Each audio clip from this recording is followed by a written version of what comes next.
1, 2, 3. Rustig. Welkom by nog 'n Storybeer storie. Luister lekker saam.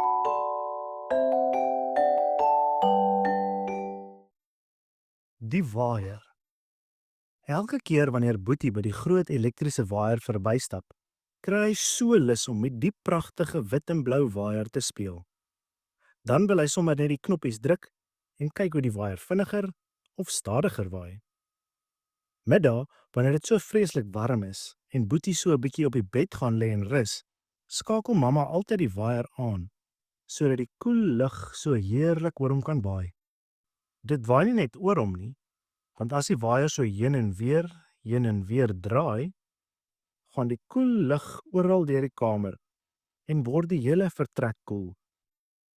Dan lê en luister hy altyd na die singgeluid wat die waaier maak. Dis so eentonige soem. En net gou-gou is hy dan aan die slaap.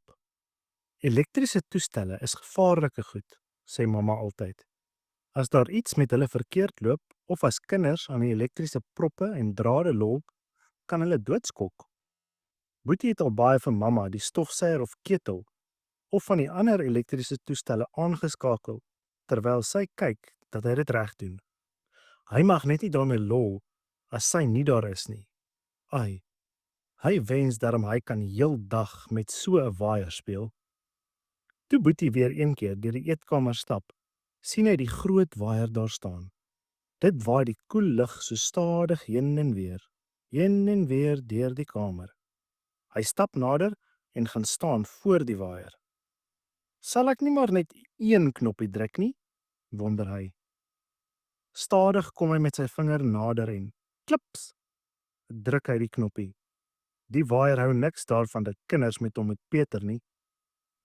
Hy waai vinniger en Boetie se hare lig sommer so regop as die wind daardeur waai.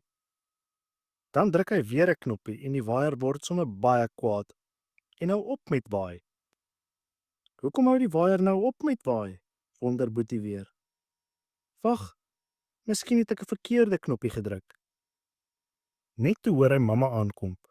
Hy los die waaier en stap weg. Sy voet hak aan die lang, los elektriese draad wat oor die vloer lê, maar gelukkig val hy darm nie. Dis die draad wat van die waaier afkom en na die muurprop gaan. Dis darm gevaarlik as die elektriese draad so lê waar 'n mens daaroor kan val. Mamma sien later dat die waaier afgeskakel is en toe sy dit weer aanskakel en dit werk nie, kyk sy by die muurprop. Ja, dit is halfpad uit. Sy weet dit nie, maar dit moes so uitgeruk het toe Boetie daaroor gestruikel het. Ai, hoe sou dit gebeur het, wonder sy. Ek hoop net nie Boetie het met die gevaarlike goed gelol nie.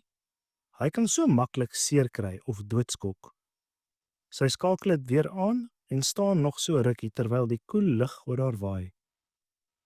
Ek sal maar weer met Boetie moet praat, dink sy. Een warm middag neem Boetie 'n paar prenteboeke om deur te blaai. Hy gaan op die sitkamervloer met sy kop op 'n stoelkussen lê en lees. Die groot waaier staan ook daar naby die venster en op die vloer. Sjoe, dis warm, dink Boetie. Mamma het seker vergeet om die waaier aan te skakel. Miskien moet ek dit maar doen.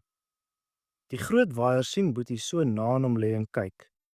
Ai, as die kind nou net nie aan my knoppies kom druk nie.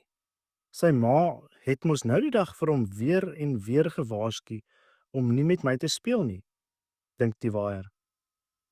Boetie bring sy kussing en boeke tot reg voor die waaier. Dan sit en dink hy weer. Sal ek of sal ek dit nie aanskakel nie? Dis dan so verskriklik warm. Skielik staan hy op en gaan kyk of die elektriese prop stewig in die muursin gedruk is en skakel dit daaraan. Dan sit hy weer voor die waaier en druk een knoppie. Die waaier begin draai. Vinniger en vinniger draai dit. Nee, roep hy. Maar Boetie kan hom nie hoor nie. Wie kan dan die taal van 'n waaier verstaan? Boetie kyk agter na die draaiende kop en byna raak sy hare daaraan. Nee, pas op, gaan weg. Skree en blaas die waaier. Gaan weg, skakel my af. Maar Boetie verstaan niks. Hy hoor net die gesoem, soos dit blaas en draai. Dis heerlik koel met die wind so oor hom. Dan druk hy nog 'n knoppie en nog een. Die waaier word nou woedend en waai verskriklik hard. Hy blaas die prenteboeke se blaaie deurmekaar. Hy blaas die musiekboeke en die blaaie van die klavier af. Hy blaas 'n klein glaspotjie onderste bo en hy blaas byna Boetie se asem uit toe die te naby aan hom kom. O aarde, sê Boetie. Nou waai die waaier darm te erg. Alles waai rond. Hy gryp van die boeke en papiere wat so waai en sit dit op die tafel. Maar die kwaai waaier blaas en raas en waai dit net verder weg. Twee blaaie waai eintlik hoog deur die lug en val daar aanderkant in 'n hoek. Voor die vensters teen die oorkantste muur waai die gordyne heen en weer. Dit lig hoog op as die wind so dit blaas. Dit slaan so byna teen die prent wat daar naby hang. Om die wind so te kan blaas, moet die waaier ook wind van agteraf insuig. En dit is hoekom dit so gevaarlik is as mense se hare agter naby die waaier kom. Nou suig die waaier juis sterk die lug van agteraf in. Dit lig eintlik telkens die gordyne daar agter hoog op. Skielik waai die ligte fyn kantgordyn wat hulle 'n paar keer tot naby die waaier gekom het, hoog op. En die kwaai waaier suig dit in die waaierkop vas.